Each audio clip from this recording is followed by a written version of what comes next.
Всем привет! Сегодня 10 марта, у нас гроза.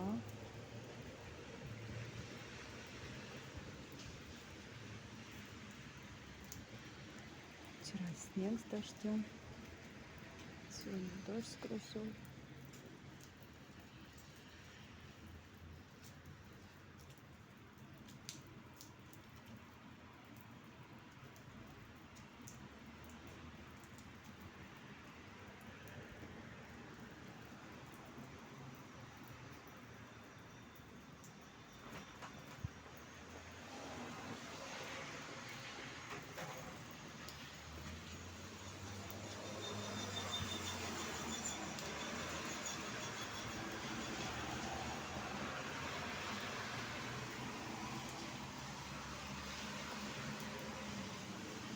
Всем хорошего вечера.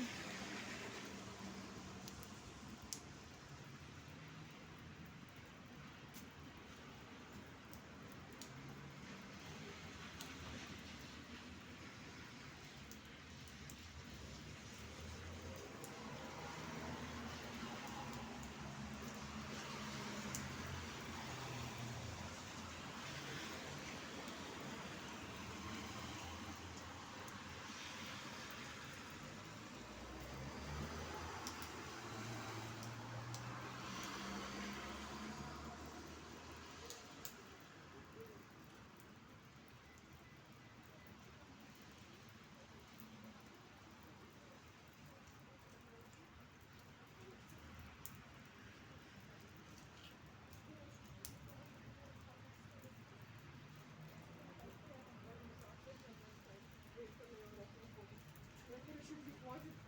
Такая, 3 Б.